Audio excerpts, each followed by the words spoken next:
Ya, selanjutnya kita ke Kelungkung Bali untuk melihat konservasi penyu di Nusa Penida dengan melepas penyu-penyu ini ke laut ya. Nah, penyu yang siap dilepas ini sebelumnya telah berada di konservasi. Tujuannya untuk melestarikan populasi penyu agar tetap terjaga.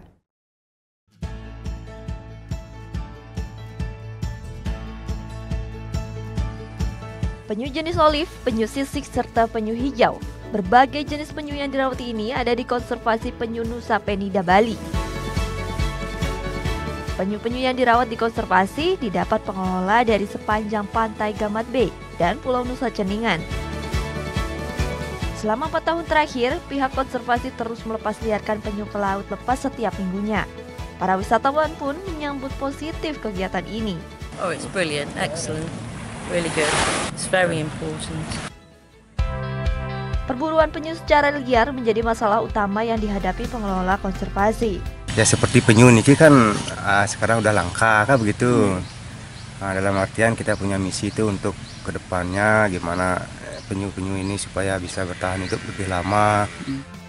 Sejak didirikan tahun 2013, pihak konservasi telah melepas liarkan 1.000 lebih penyu dan tukik.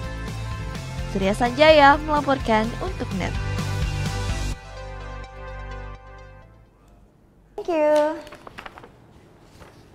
Udah selesai nonton beritanya? Jangan pergi dulu dong. Subscribe dulu dan nonton tayangan lainnya di sini. Subscribe, nonton lagi. Subscribe, nonton lagi.